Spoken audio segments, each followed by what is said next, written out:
Welcome. Welcome to Devoxx. My name is Chris. I work for Twitter. I live in Hawaii. That's why I'm wearing the Hawaiian shirt and my aloha hat to bring some aloha to you. Yesterday was a very nice day. I really enjoyed it. Today it's a little, So this talk, first of all, we have a VM team at Twitter. And it's not a big team, but it's like 4 core people, and there are 3 GC engineers, and there's a compiler guy, and that's me. And I'm not sure if Tony is on the Periscope, but there's a shout out to Tony in Boston. So if you're going to tweet about this talk, I would appreciate if you would give some love to our Twitter team using that hashtag. And so what's the goal of this talk? The name doesn't really give away a lot what it's really about, but I'm doing this talk for 2 reasons. So first of all, show of hands, who knows what a JIT compiler is? Okay, yeah, that's what I expected. Who knows what Graal is? Okay, yeah, good. So I'll explain that a little bit. So Graal Hotspot has 2 JIT compilers called C1 and C2. And Graal would be like a replacement for C2, like an optimizing JIT compiler, but it's written in Java. So that's the main difference to C2. C2 is written in C++, and Graal would be written in Java. So I'm playing around with Graal for quite some years now, and so we are using Graal now at Twitter, and I'll walk you through. I'm working at Twitter for a year and a half now, and I'll walk you through the experiences I had and what we found out, the bugs we found, and eventually, the savings we are seeing just by using that new compiler. So one reason why I'm doing this talk is I want to encourage you to try it. I'll show you what we did, and I'll show you that you actually can use it in production, but I would appreciate if when you go back home to work next week, that you maybe download it, you try it out, maybe in production or just an experiment or whatever you want to do, because what the compiler needs, what Graal needs at this point in time is it needs some exposure to customer code to become a production-ready compiler. That's one reason why I'm doing this talk. And the other reason why I'm doing this talk is to save money. And that's the important thing for Twitter. And that's the reason why I'm here. So I think everybody in this room knows what Twitter is. I don't have to really explain that, but it's a huge distributed system, right? We have many, many, many microservices. I don't know even how many, but I guess thousands. But the most important ones are tweet service, right? That's reading, writing tweets. That's what you see when you open up your app. User service has to do with all the user data associated with the accounts, and timeline service, it builds up your timeline. And social graph is the interaction, the graph between the users, who you follow and who's following you. So these are the 4 main core Twitter services. And so one service runs on many JVMs, thousands of machines and thousands of JVMs. So it's a huge scale, and we have multiple data centers. So if we can somehow save CPU, we will save a lot of money because just off the scale. And so Twitter in general likes to do open source. We use a lot of open source, but we also give back a lot. There is like this page. The link at the top is outdated, doesn't work anymore, but there's this twitter.github.io. It lists all the projects we've open sourced over the years. So if you need something, go and grab it. Graal in general is a good fit for us because it's open source. So there's a GitHub repository. You just grab it, you clone it, build it, and then you can plug it into Java 9, let's say. And we are trying to contribute to Graal as well. I'll give a brief example later. What I'm unfortunately still working on because I don't have time to finish it up, but we'll get there. We also have our own JDK built. It's just easy for us to have internal, modifications, smaller things. I mean, there are the biggest ones are the CHEP 243 backport, which CHEP 243, we also call it JVM-CI, the JVM compiler interface.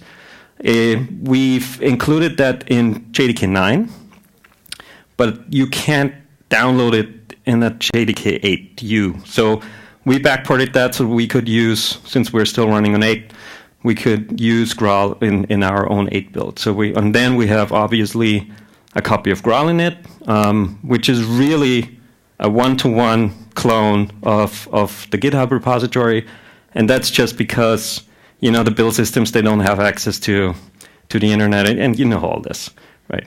That's what companies do. And then we have something called Contrail. Most people probably know what JFR is. It's just a re-implementation of that, but that will be moot soon anyway, because Oracle decided to open source JFR, so yay for that. And we can either upstream some of our code, or we'll see what we do. We had, I think that's not accurate anymore. We've had CMS improvements, but I think we upstreamed all of this. So we try to upstream as much as we can, because it lowers our merge burden, right? If you have a lot of local changes and you merge in new JDK release, it's just a pain. So we try to upstream as much as we can. In general, about why Graal is, number one, C2 is a very old and complex source code base. And the learning curve is really, really steep. When I started working for Sun back in the day, and I started to work on C2, it literally took me 2 to 3 years to fully understand what's going on. It's a really complex piece of software, and just over the years, it became more and more complex. So what happens is, sometimes people leave, and then we need to hire new people.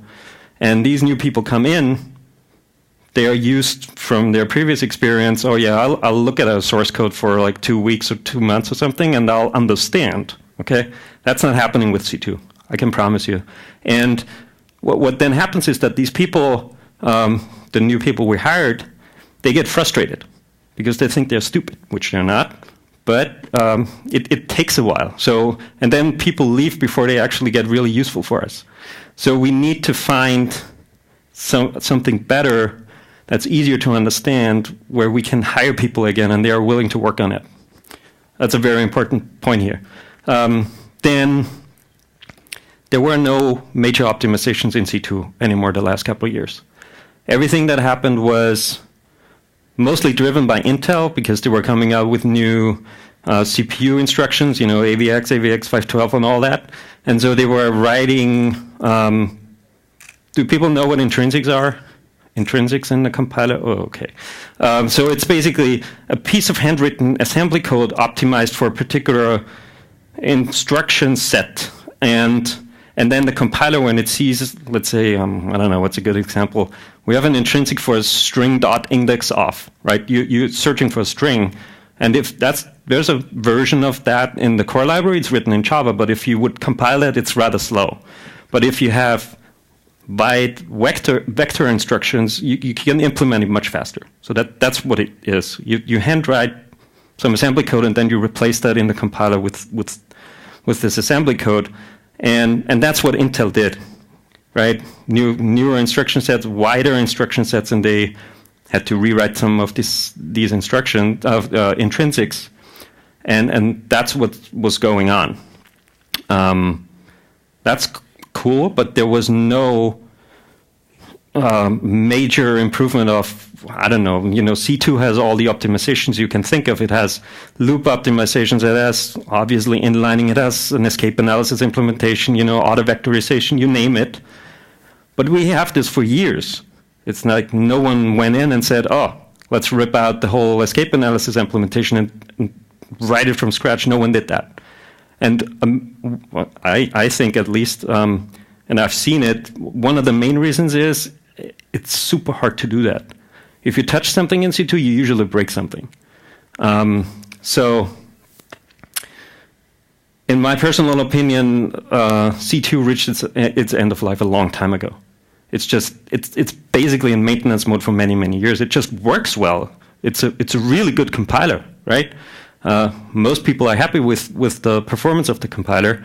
People are very focused on GC because that's the main issue, right? Memory. But most people, or all of the people who are using Java, they don't care about the compiler. It's like this black box that just magically works.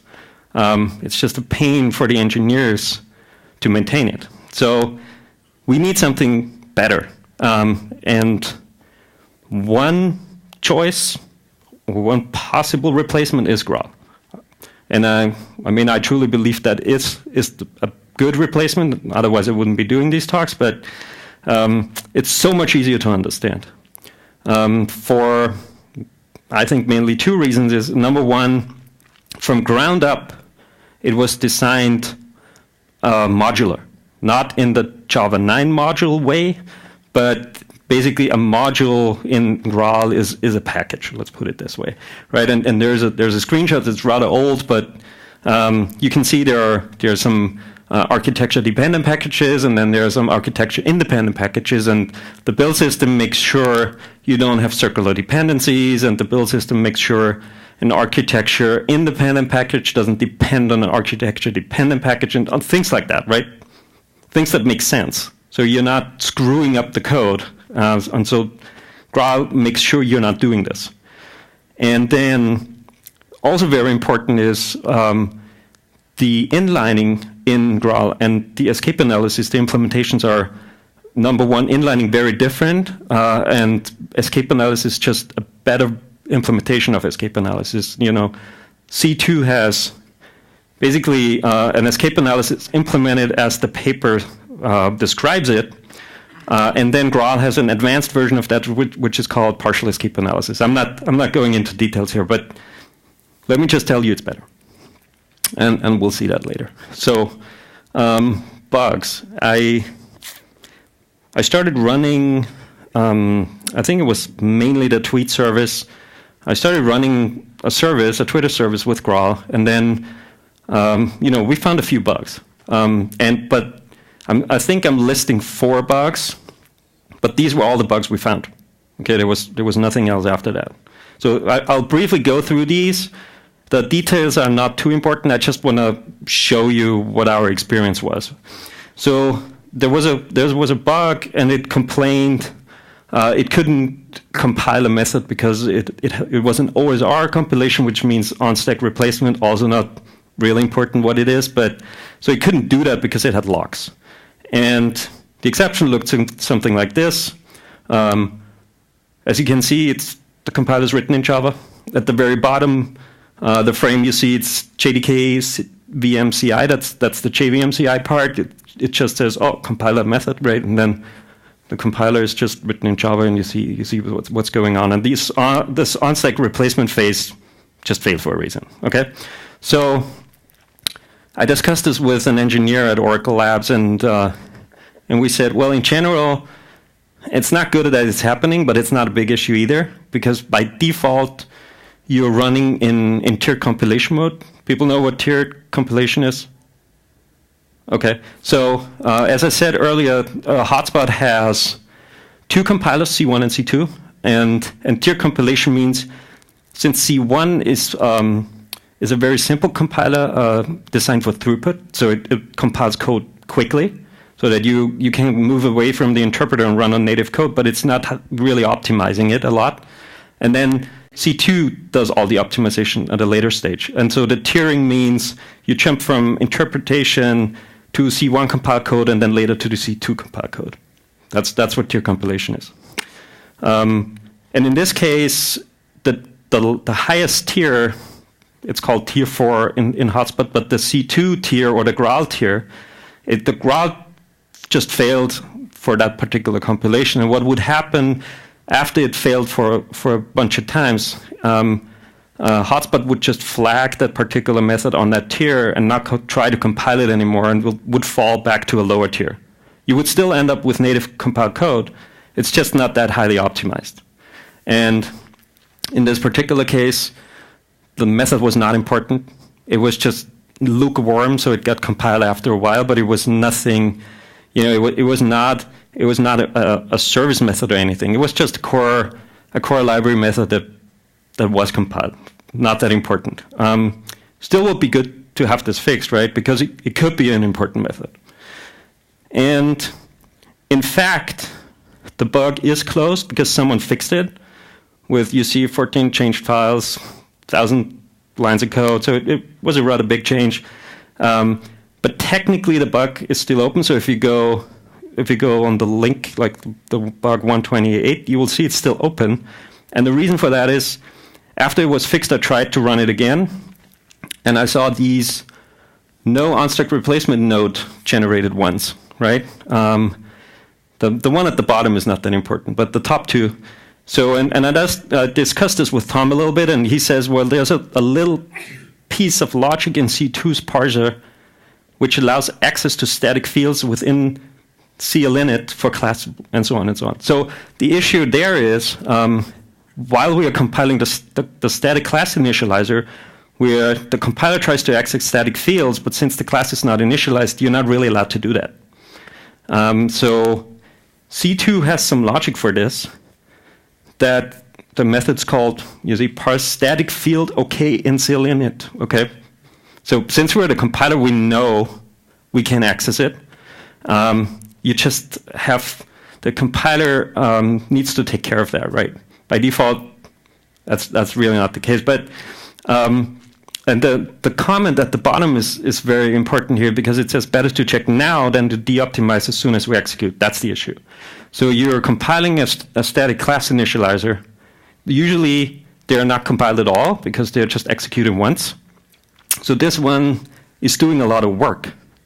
So it's probably important to compile it because you're starting up your application, and since it's doing a lot of work, you want to happen that quickly. But if we would compile it so that it would de-optimize as soon as we execute the natively compiled code, we wouldn't win anything. We would have spent a lot of time compiling it, then we execute it, and then we de-optimize and fall back to the interpreter again. So we need this little piece of logic in Graal as well, which Tom did. You see, it's one changed file with 30 new lines of code. So it was really just a small piece of logic that was missing. And this one was very painful because the details, again, not really important. What's important is I saw this only after a couple of days of running a service, which was hard. So, I was looking around, and I think I was playing around probably with command line arguments and things like that, and removing some to see if it made a change. And then I saw that we're using this agent called Heapster. Heapster is an open source project on GitHub, and it's a heap profiling agent. Okay, that's important. So heap profiling always means you're instrumenting some code, instrumenting bytecode. And in this particular case, since you want to do a heap profile, so you have to annotate or instrument the new bytecode. And there's something called, I'm not really going to explain it here, but there's something called snippets in Graal. It's very similar to intrinsics, what I explained earlier. But snippets are,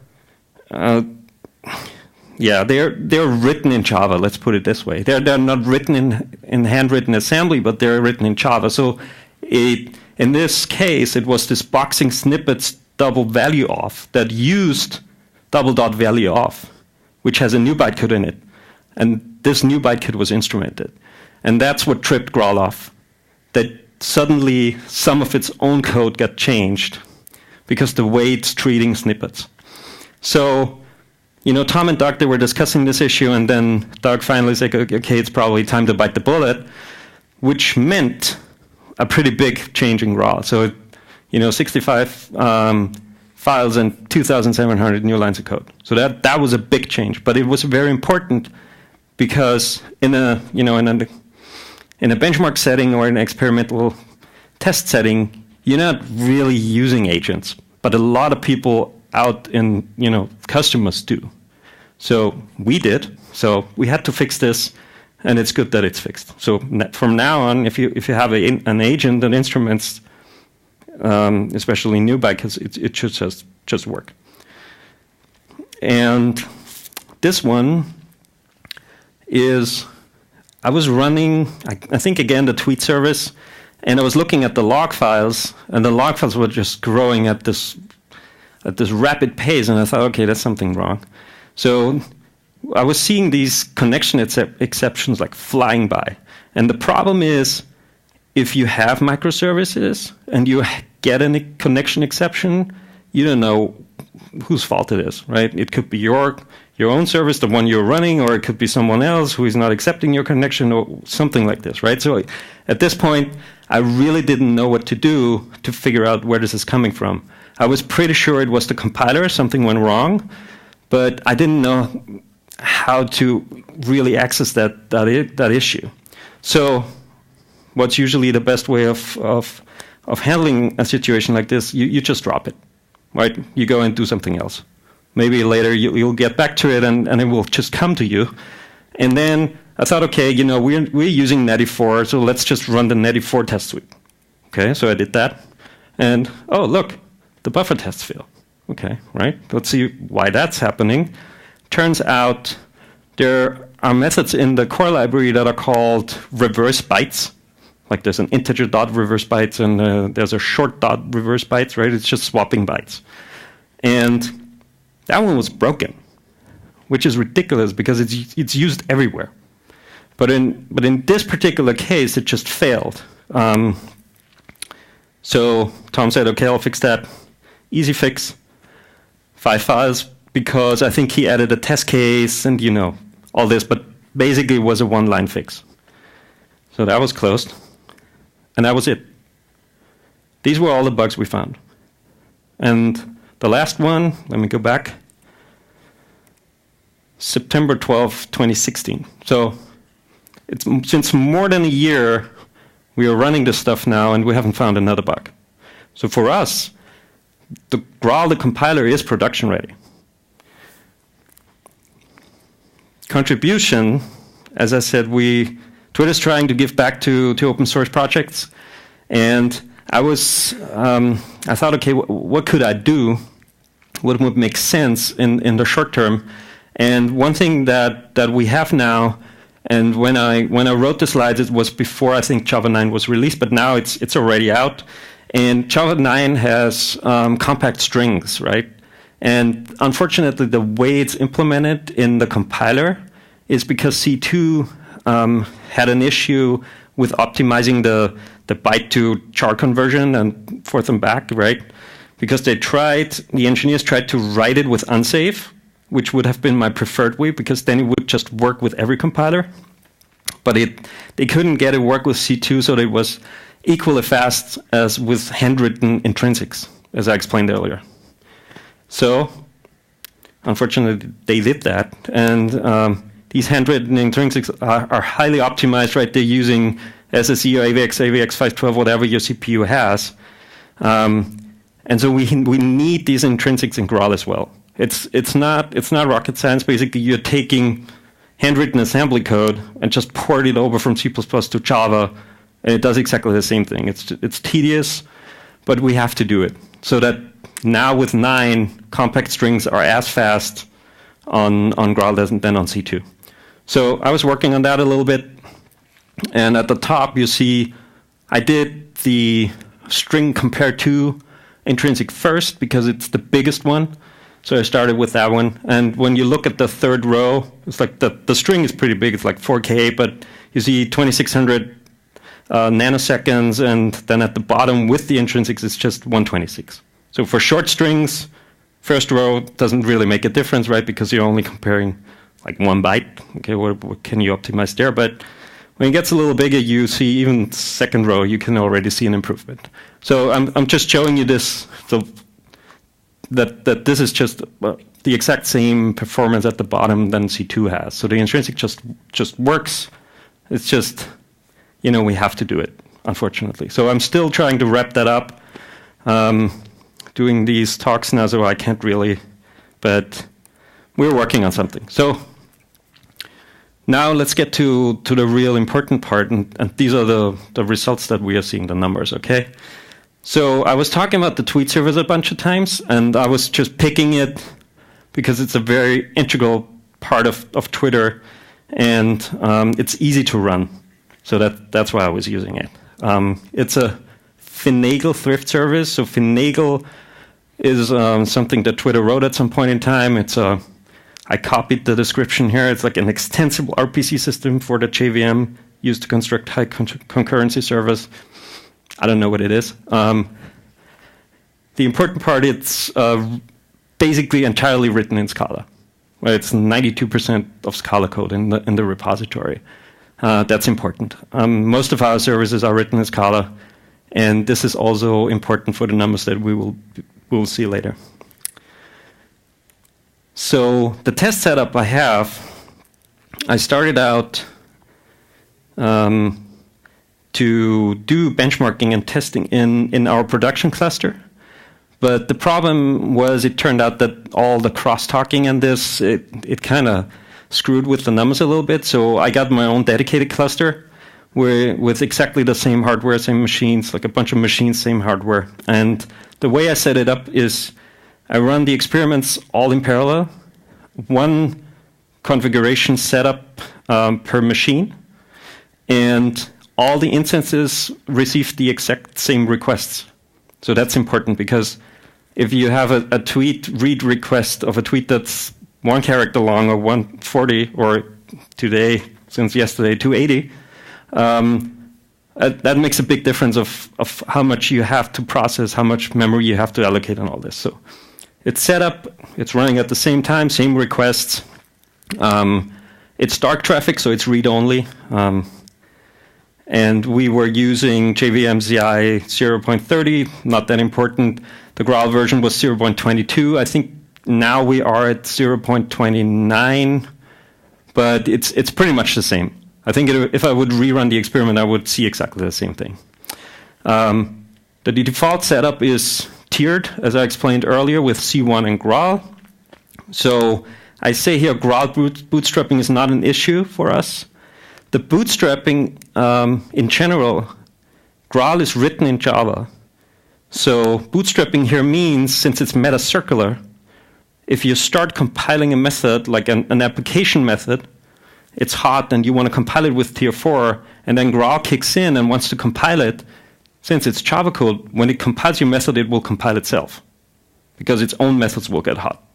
Okay, that's the bootstrapping part. In the default tiered setup, there's a configuration switch that you could change, but by default, Graal itself will only be compiled by C1. And the reason for that is because C1 compiles much faster, and then it doesn't take away so much time to compile your application. But for us, for the microservices, we do rolling restarts of all of our stuff, so it doesn't really matter if it takes like 10 or 20 seconds longer to start up a service. It really doesn't matter. And if it would be an issue for you, for example, you could take AOT in Java 9 and just AOT compile Graal. We just can't do it because we still run on 8. But again, it's not an issue, so it doesn't really matter. Okay, so the graphs, all of the graphs are 24 hours. It's a day of tweet reading, and you will notice it's not cut off. There is no y-axis, and that's unfortunately on purpose because I'm not allowed to tell you. So I can't tell you how many requests per second one particular machine receives and all this, but I'll put the numbers in ratios later so that we can see what we're actually saving. This slide is just to show you what configurations we have. We have in blue C2, then we have orange Graal. Then I threw in JDK9 to show you there's no real difference in performance between 8 and 9. So if you run on 8, it's a little tricky. You can make it work. There's something you can download. If you run on 9, it's much easier to do, and you'll get the same. Okay, so the tweet service is using parallel GC. So we're seeing here scavenge cycles, and it's a moving average of 60 minutes. So it's smoothed out. Otherwise, it would be hard to see. But this is how many scavenge cycles we do. I said earlier Graal has better inlining and better escape analysis, so what we want to see here is less cycles. That would be good. And we do. So the escape analysis can Scala replace more objects, and so we are not allocating as much memory, and then we don't have to collect as often. That's good. We see C2 on JDK9, it's roughly the same, and Graal on JDK9 is exactly the same as on 8. And this is between 2.5 and 2.7% less GC cycles. It's not huge, but it's something, right? If you could save 2.5% of cycles, that's already something. Multiplied by thousands and thousands of machines would be good. So let's look at this. When I talk to service owners, they are monitoring their services closely, right? They look at, how much memory do they use? Is there a memory leak? How much CPU do they use? And so a bunch of them came back to me and say, oh my God, we use more old gen. And I thought, okay, yeah, how much is it? It's roughly like 40 megabytes. And where this is coming from is from the fact that Graal, since it's written in Java, it has some state. It's a Java application that's running in your JVM. So it has some state. And it's this 40 megabytes, that's the state. But it's not in relation, if you have a 100 megabyte old gen or a 2 gigabyte old gen, it will still be 40 megs and it will not grow over time. It's just basically a hit you have to take, and you're taking the same hit with C2. It's just native memory and you don't see it. But on the RSS you would see it. Okay, there's also, I should mention this. I don't have a good graph for it, but metaspace also it uses also a little bit it also uses more metaspace between, if I remember correctly, between like 10 and 30 megabytes, something like this. It's just because, again, it's Java code. You have to load classes. You're loading in methods. It needs to be somewhere. So, and it's something, but it's not a lot. So CPU time. That's the important one. User CPU time. We want to save there, right? That would be good. So we do. That's great. You don't see yet how much it is, but we'll see in a minute.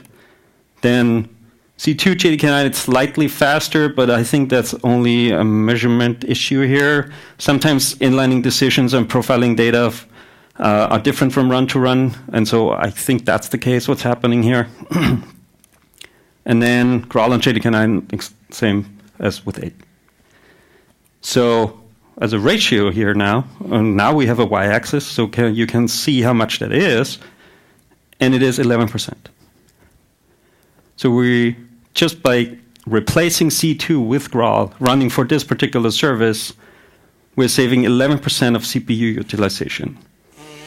And that multiplied by thousands and thousands of machines is a lot of money.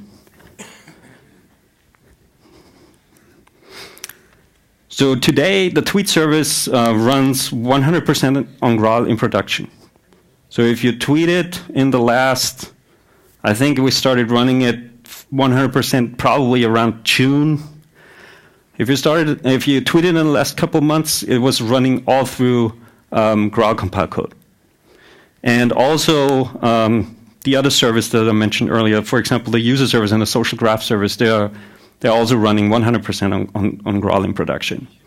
So if anything you do today, that's not quite true, but the most important things you do in your Twitter app or on the web is going through Graal code. And I think we didn't lose any tweets, did we? Did it crash? No, I don't think it did. So it works fine.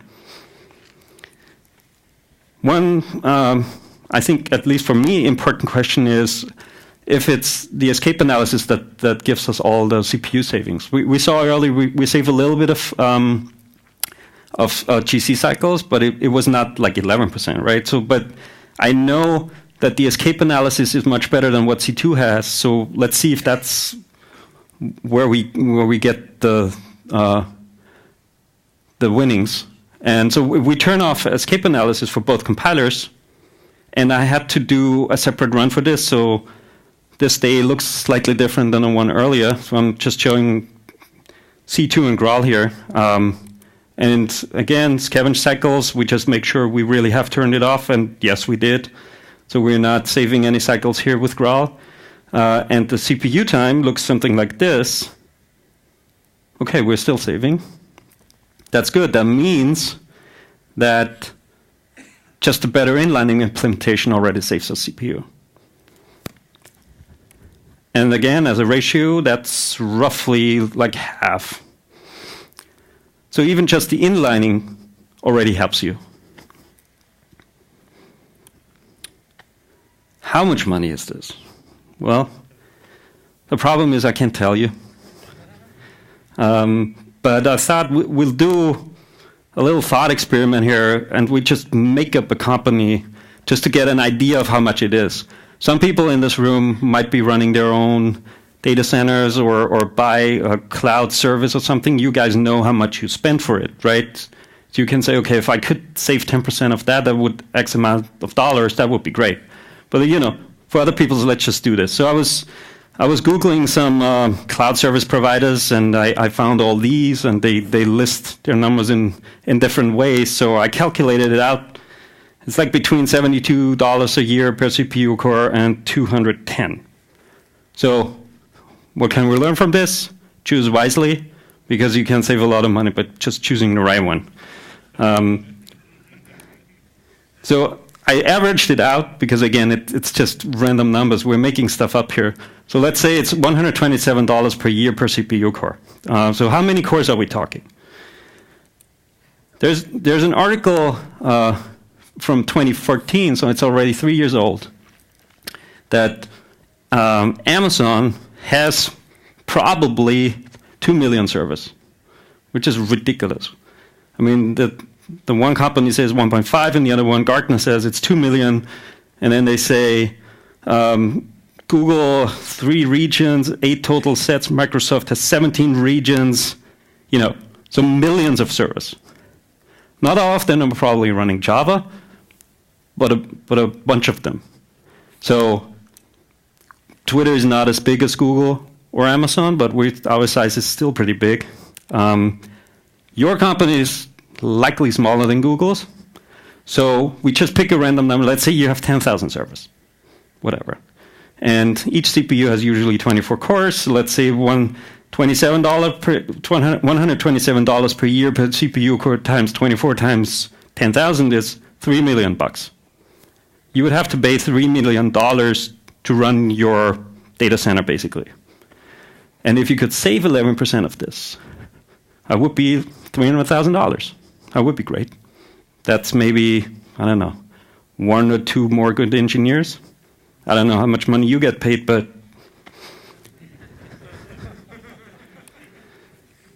so can we get a little bit more?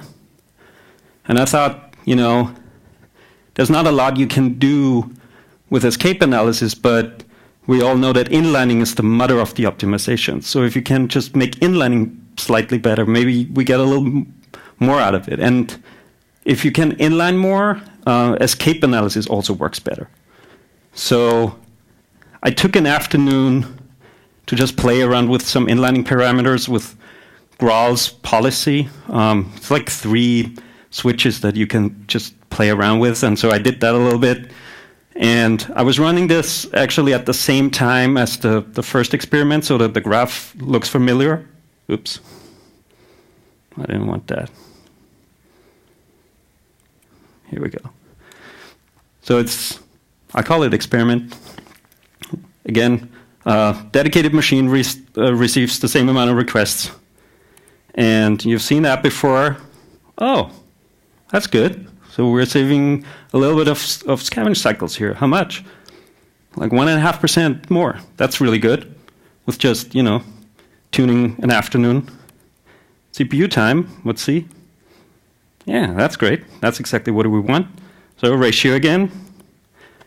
So just by playing around with it, I got 2% more out of it. This shouldn't be done manually, obviously. So, but the new buzzwords are machine learning and you know what. So this should be done by computers, right? I just wanted to see if the inlining policy that's in Graal, if it's suitable for doing that, if we could get more out of it if we would invest something. And in fact, for this particular service, yes. And it's what, 2% more? How much was that? Like $60,000. That's great. I take that. I don't get it, but I'll take it. For you, I'm assuming you don't have your own VM team, so something like support is probably important for you. Graal at this point is in JDK 9, and it's only in JDK 9 because the AOT feature in JDK 9 is using Graal to compile native code. And this is also, I have to put this on the slide because that's only the case for Linux x64. So if you download it on a Mac, you can't do this. But on Linux, you can. It will be different with the next JVM release because then they have support for Mac and Windows as well. I think so. Yeah, I can't remember now. But I think the next release, you can do it on all the platforms then. But one thing, the AOT feature in JDK 9 is an experimental feature, actually. That's how Oracle promotes it. What it doesn't tell you is that you can actually use Graal in there as a JIT compiler as well. You just have to know how. And this is how. So you turn it on, you say, okay, I want experimental VM options, and I enable the JVM CI, and I want to use the JVM CI compiler. That's all you have to do, and you run on Graal. Then, earlier this year, like end of August, there was an innocent-looking review flying by on the mailing list, and it says something like, build Graal regardless AOT build. And I thought, okay, yeah, that's interesting. Why are they doing this? And if I zoom in a little bit on the text, it says, we're planning to have Graal as experimental JIT compiler on Linux in next release. So when this mail was sent, we weren't on the 6 months yet, so it was still, what he was talking about was JDK 10. It's a little hard now to know what that means in the new system. It could be the release in March, it could be the one in September, but what I'm trying to say here is, at some point, and probably pretty soon, Oracle will say, okay, you can use this as experimental JIT compiler. They will announce it like this. Still not the support you would like to have, I guess, but it's better than nothing. Right? G1 was experimental for the longest time, and people were just using it for the people who were actually seeing better numbers. So this is pretty good. And then on top of it, I don't know if people know about Project Metropolis, but so John Rose proposed that project in late September, so not too long ago. And the important part here is, it's down here, for using the Graal compiler and AOT static compilation technology to replace the Hotspot server compiler and possibly other components of Hotspot.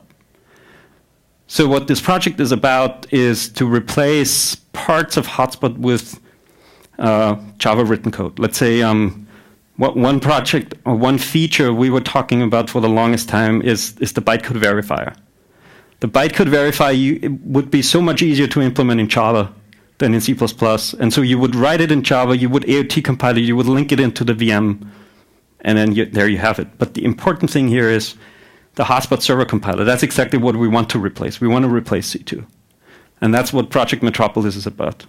And this is, I think the voting is already over, and I think it got accepted, so that's an existing project in OpenJDK. These are all signs that Oracle's tending towards, it's always difficult to say what Oracle's doing, but it looks very much that they're jumping on the bandwagon and they want to get rid of C2 and use Graal in the future.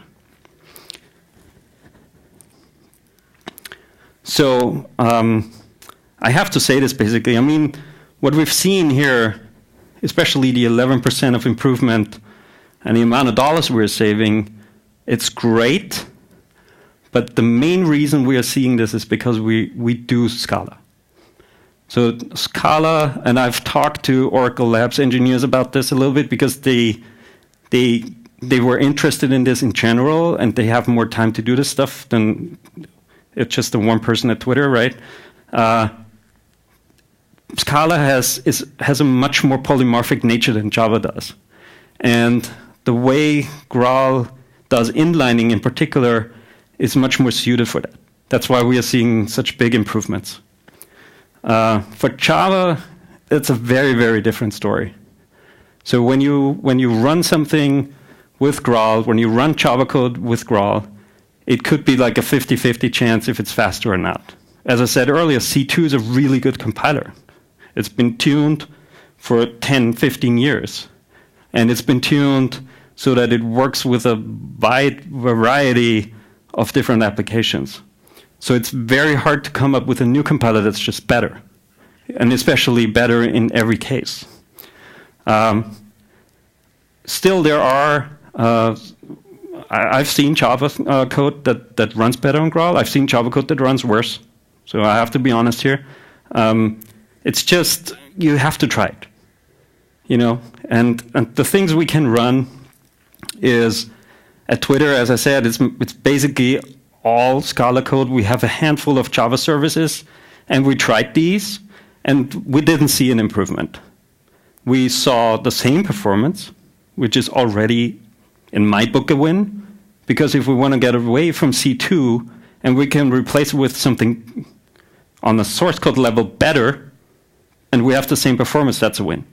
So we could just move over and everything would be fine. No one would say, oh my God, it's running 20% slower. That would be bad. But that's not the case. So for you have to try it. If it's slower, it's worth reporting. If you see a crash, oh, definitely report a bug. So this whole thing about the difference between Scala and Java in this case and how to run stuff, I think that topic really needs its own talk, and I'm actually thinking about doing this the next time, so we'll see about this. And with that, I'll leave you with this and tweet a little. Thank you.